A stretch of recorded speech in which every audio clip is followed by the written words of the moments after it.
प्राचीन भारत के हृदय में, जहां धर्म जीवन की नींव था, एक दिव्य गाथा प्रकट हुई। एक ऐसी गाथा जो कर्तव्य, प्रेम, त्याग और नियति की कहानी कहती है। यह उस राजकुमार की कथा है जिसने धर्म का मार्ग अपनाया, उस योद्धा की जो अधर्म के विरुद्ध लड़ा, और उस राजा की जिसने सत्य को सर्वोपरि रखा। अयोध्या की स्वर्णिम नगरी से लेकर वनवास के घने जंगलों तक, लंका के विशाल साम्राज्य से लेकर युद्ध के महाक्षेत्र तक, यह महाकाव्य युगों युगों तक गूंजता रहा है। मानवता को पुण्य और भक्ति का मार्ग दिखाता रहा है। यह मात्र एक कथा नहीं, यह अच्छाई की बुराई पर विजय की यात्रा है।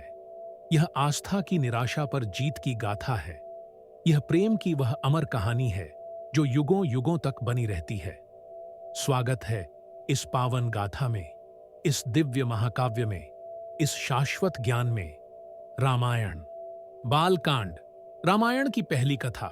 राम का जन्म। बालकांड की शुरुआत सरस्वती देवी, ज्ञान की देवी, और गणेश जी, विघ्नों को दूर करने वाले, की वंदना से होती है। संत तुलसीदास बताते हैं कि भगवान विष्णु, जो परम सत्य ब्रह्म हैं, धरती पर अधर्म और राक्षसों के बढ़ते अत्याचार को देखकर मनुष्य रूप में अवतार लेने का निर्णय लेते हैं। भगवान ब्रह्मा को नारद मुनि और अन्य ऋषि प्रार्थना करते हैं कि वे विष्णु के अवतार के बारे में बताएं। ब्रह्मा बताते हैं कि भगवान विष्णु अयोध्या के राजा दशरथ के सबसे बड़े पुत्र के रूप में जन्म लेंगे। वे राम के दिव्य गुणों, उनकी शक्ति, करुणा, धैर्य और ज्ञान की प्रशंसा करते हैं। इसके बाद कहानी अयोध्या में प्रवेश करती है, जो राजा दशरथ के अधीन एक समृद्ध और धार्मिक राज्य है। दशरथ की 3 पत्नियां थीं, कौशल्या, सुमित्रा और कैकेयी। उनके 4 पुत्र हुए, राम, कौशल्या के पुत्र, लक्ष्मण, सुमित्रा के पुत्र, भरत, कैकेयी के पुत्र, और शत्रुघ्न, सुमित्रा के पुत्र। राम के जन्म का उत्सव बड़े हर्षोल्लास से मनाया जाता है। सभी आर्षि मुनि और नगरवासी यह भविष्यवाणी करते हैं कि राम एक महान राजा और धर्म के रक्षक बनेंगे। राम और उनके भाइयों का पालन पोषण बड़े लाड, प्यार और शिक्षाओं के साथ होता है। राम अत्यंत सुंदर, बुद्धिमान और दयालु माने जाते हैं, और अयोध्या के सभी लोग उन्हें बहुत प्रेम करते हैं।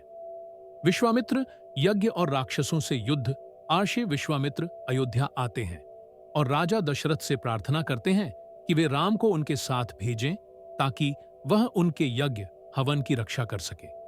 यज्ञ में राक्षस बार बार विघ्न डालते हैं। दशरथ चिंतित होते हैं क्योंकि राम अब भी बहुत छोटे हैं, लेकिन राम प्रसन्नता से जाने के लिए तैयार हो जाते हैं। लक्ष्मण भी उनके साथ जाते हैं।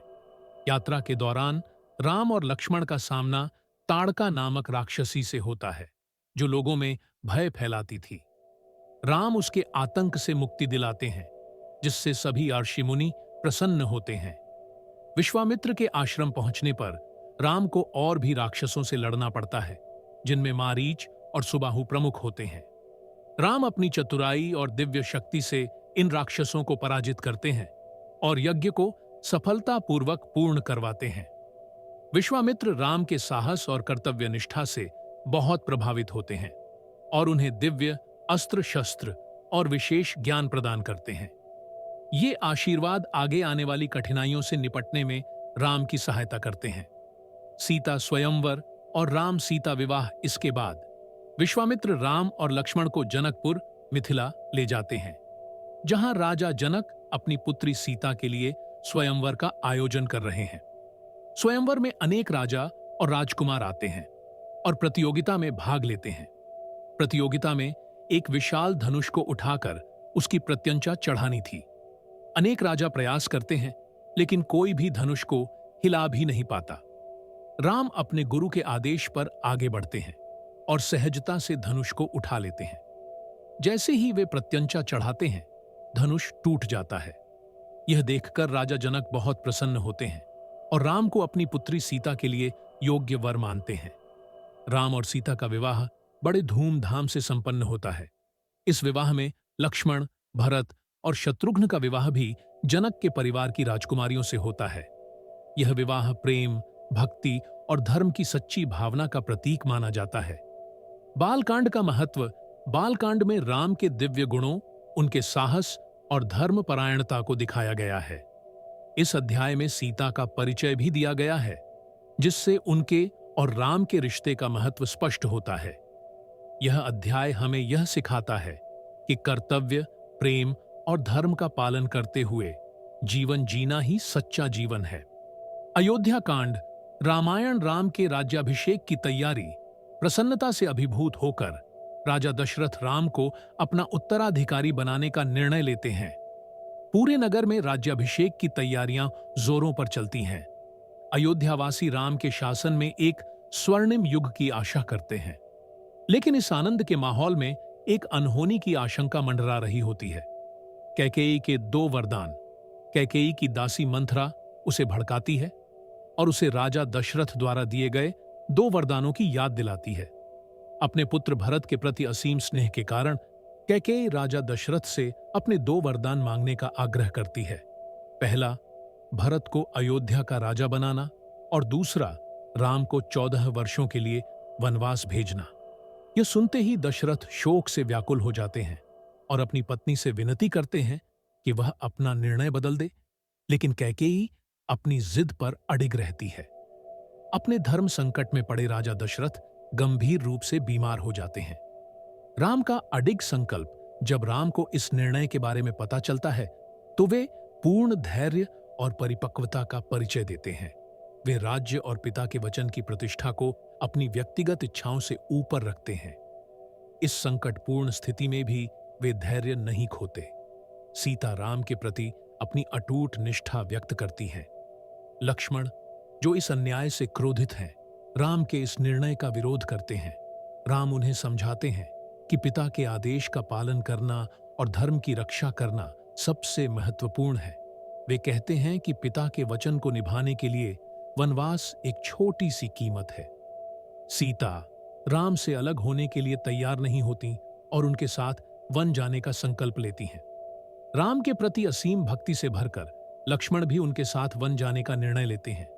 राम, सीता और लक्ष्मण का वनगमन दुखी मन से राजा दशरथ अपने प्रिय पुत्र राम, पुत्रवधू सीता और पुत्र समान लक्ष्मण को विदाई देते हैं। वे कैकेयी की मांग के आगे खुद को असहाय महसूस करते हैं और अत्यंत पछताते हैं।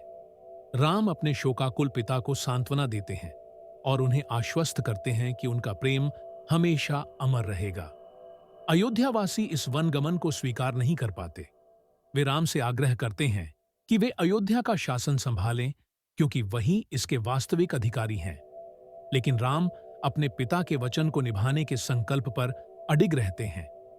वे अयोध्यावासियों से भरत के प्रति निष्ठावान रहने की अपील करते हैं और बताते हैं कि उनका वनवास उनके पिता के प्रति उनका कर्तव्य है। अयोध्या कांड का महत्व। अयोध्या कांड रामायण के मूल संघर्ष को स्थापित करता है।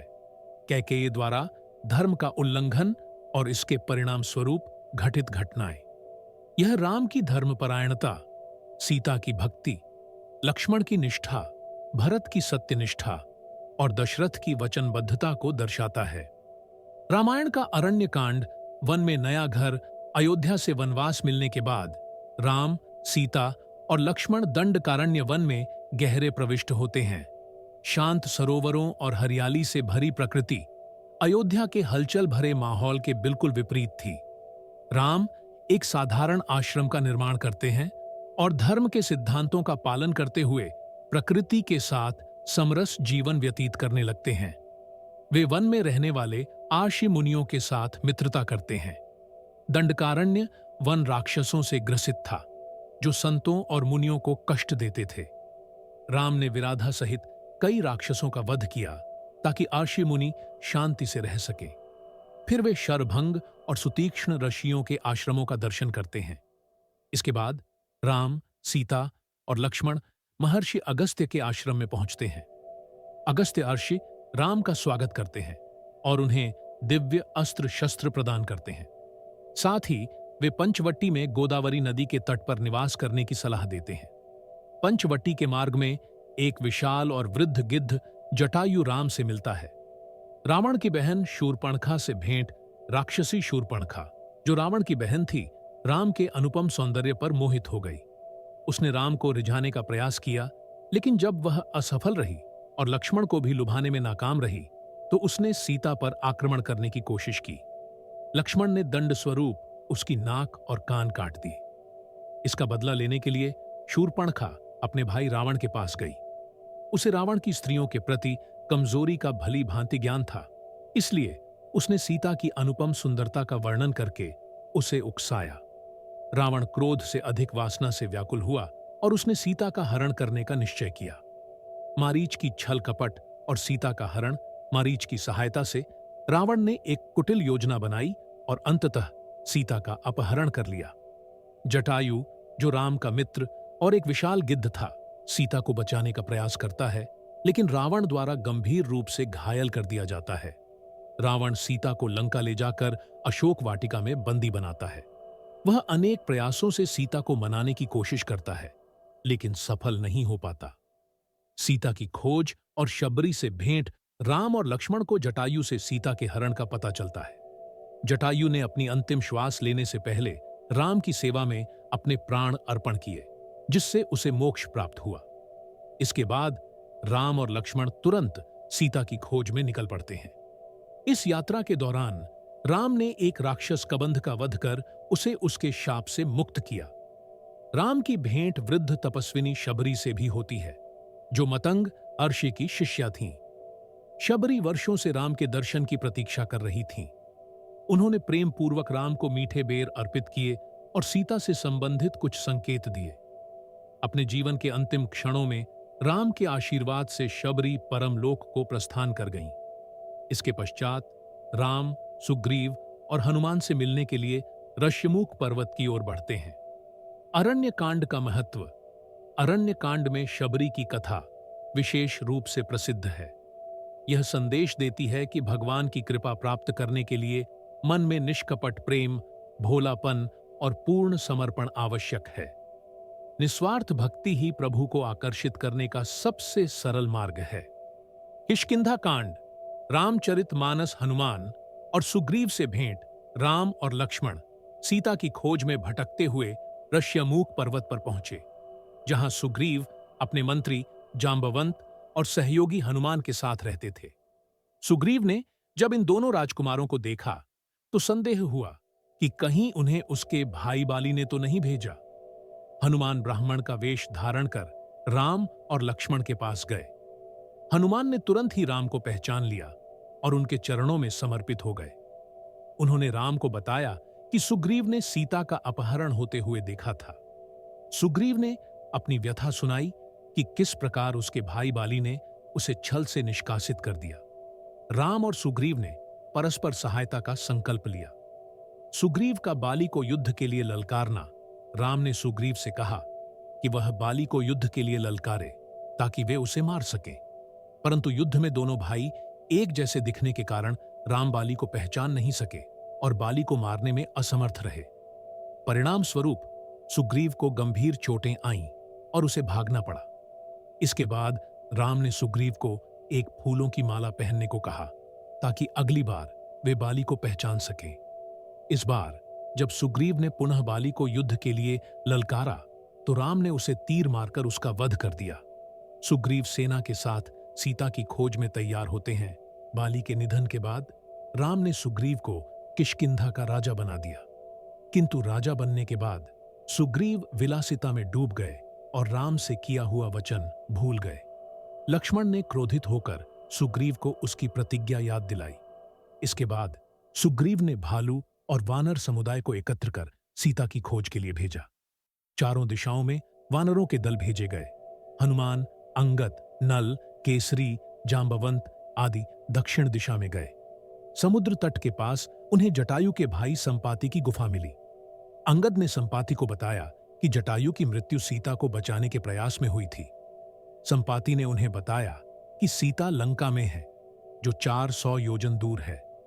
उसने यह भी चेतावनी दी कि केवल वही व्यक्ति समुद्र को एक ही छलांग में पार कर सकता है जो असाधारण शक्ति रखता हो। जांबवंत द्वारा हनुमान को उनकी अद्भुत शक्ति की याद दिलाना अंगद ने कहा कि वह समुद्र पार कर सकते हैं, लेकिन लौटने में असमर्थ होंगे। जांबवंत जानते थे कि केवल हनुमान ही यह कार्य कर सकते हैं। उन्होंने हनुमान को उनकी अद्भुत शक्तियों की याद दिलाई, जो उनके बचपन में दुरुपयोग के कारण सुप्त हो गई थीं। जांबवंत ने हनुमान को बताया कि वे राम के कार्य को पूरा करने के लिए ही जन्मे हैं। किष्किंधा कांड का महत्व। किष्किंधा कांड यह दर्शाता है कि समान विचारधारा वाले व्यक्तियों के साथ गठबंधन बनाना कितना आवश्यक है। यह धर्म और युद्ध के बीच जटिल संबंधों को भी दर्शाता है और यह स्पष्ट करता है कि कब उचित कार्यवाही आवश्यक हो जाती है। सुंदरकांड, रामायण का सुंदर अध्याय। हनुमान की लंका यात्रा में आने वाली बाधाएं। हनुमान ने लंका पहुंचने के लिए समुद्र पार करते समय कई बाधाओं का सामना किया, जिनमें मैनाक पर्वत, राक्षसी सिंहिका और सुरसा शामिल थीं। समुद्र पार करने के बाद भी उन्हें लंकिनी और अन्य शक्तिशाली राक्षसों से जूझना पड़ा, जो स्वर्ण नगरी लंका की रक्षा कर रहे थे। हनुमान ने अपनी बुद्धि, शक्ति और चपलता से इन सभी चुनौतियों को पार किया। हनुमान और विभीषण की भेंट। लंका पहुंचने के बाद हनुमान ने एक छोटे जीव का रूप धारण किया और सीता माता की खोज में लंका के चारों ओर उड़ान भरी। उन्होंने लंका में एक राम मंदिर देखा, जिससे वे अत्यंत प्रसन्न हुए। फिर उन्होंने विभीषण को राम मंदिर की ओर आते हुए देखा और उनसे मिलने का निश्चय किया। हनुमान ने विभीषण को आध्यात्मिक ज्ञान दिया और उन्हें श्री राम के चरणों में शरण लेने के लिए प्रेरित किया। विभीषण ने हनुमान को सीता माता के लंका में ठिकाने की जानकारी दी। हनुमान का सीता माता से मिलना और उन्हें आश्वस्त करना। हनुमान ने अशोक वाटिका में सीता माता को देखा, जहां उन्हें अनेक राक्षसियों ने घेर रखा था। कुछ ही समय बाद रावण वहां आया और माता सीता को धमकाकर विवाह करने के लिए मजबूर करने की कोशिश की, लेकिन वह असफल रहा। हनुमान, जो अभी भी एक छोटे रूप में थे, सीता माता के सामने प्रकट हुए और स्वयं को श्रीराम का दास और दूत बताया। उन्होंने श्रीराम की अंगूठी सीता माता को भेंट की, जिससे उनकी पहचान प्रमाणित हुई। हनुमान ने माता सीता को आश्वस्त किया कि श्रीराम, लक्ष्मण और उनकी वानर सेना शीघ्र ही उन्हें रावण के बंदीगृह से मुक्त कराने आएंगे। हनुमान द्वारा लंका दहन। हनुमान ने सीता माता से अशोक वाटिका के फलों को खाने की अनुमति ली। फिर उन्होंने जानबूझकर वहां उत्पात मचाया, पेड़ उखाड़ दिए और रावण के कुछ सैनिकों को मार डाला। हनुमान को कोई रोक नहीं पाया, लेकिन अंततः मेघनाद ने उन्हें बंदी बना लिया और रावण की सभा में ले गया। हनुमान ने रावण को बहुत समझाने की कोशिश की, लेकिन रावण ने सीता माता को छोड़ने से इनकार कर दिया और हनुमान की किसी भी बात को नहीं माना। क्रोधित होकर रावण ने अपने सैनिकों को आदेश दिया कि हनुमान की पूंछ में आग लगा दी जाए और उन्हें छोड़ दिया जाए। हनुमान ने अपनी जलती हुई पूंछ के साथ लंका के एक महल से दूसरे महल पर छलांग लगानी शुरू कर दी और पूरी लंका को आग की लपटों में झोंक दिया। हनुमान की वापसी और राम को समाचार देना। लंका छोड़ने से पहले हनुमान ने सीता माता से दोबारा भेंट की और श्रीराम को देने के लिए उनकी चूड़ियां लीं।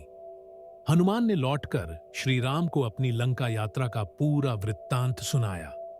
श्रीराम ने सुग्रीव से कहा कि वे लंका पर चढ़ाई करने की तैयारी करें और अपनी वानर सेना को उत्साहित किया। विभीषण का श्रीराम की शरण में आना। विभीषण ने रावण को सीता माता को मुक्त करने और श्रीराम से युद्ध न करने के लिए मनाने का प्रयास किया, लेकिन जब उसे यह महसूस हुआ कि रावण को समझाना व्यर्थ है, तो उसने लंका छोड़कर श्रीराम और लक्ष्मण का साथ देने का निश्चय किया। श्रीराम ने विभीषण को प्रेम पूर्वक अपनाया और उन्हें लंका का भावी राजा घोषित किया। सुंदरकांड का महत्व। सुंदरकांड रामायण का हृदय है और सबसे प्रिय अध्याय भी। यह विश्वास, भक्ति और समर्पण की शक्ति को दर्शाता है।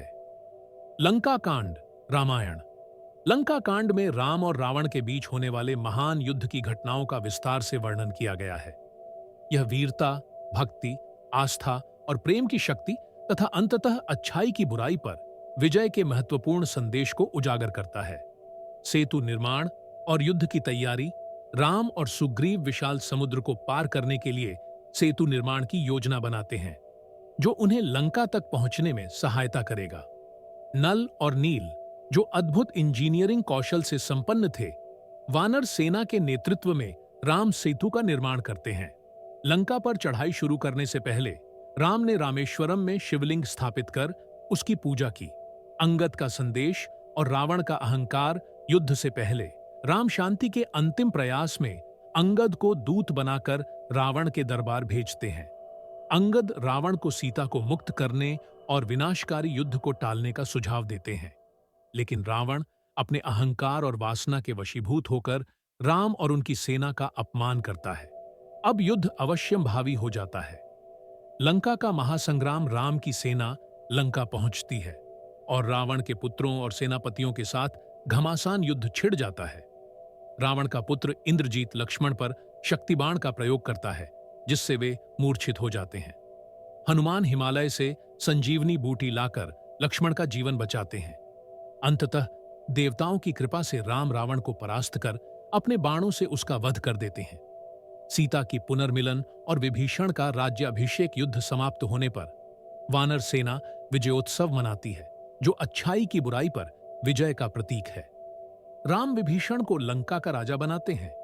सीता अग्नि परीक्षा से गुजरती है, जिसके पश्चात वे पुष्पक विमान से अयोध्या लौटते हैं। वहां भरत उनके आगमन की प्रतीक्षा कर रहे होते हैं और 14 वर्षों का वनवास समाप्त होने वाला होता है। लंका कांड का महत्व। लंका कांड यह दर्शाता है कि ईश्वर पर अटूट श्रद्धा रखने वाला भक्त निडर होता है, जैसे अंगद रावण के दरबार में निर्भीक खड़े रहते हैं। यह अध्याय अच्छाई की बुराई पर विजय का प्रतीक है और हमें सत्य, धर्म और भक्ति का मार्ग अपनाने की प्रेरणा देता है।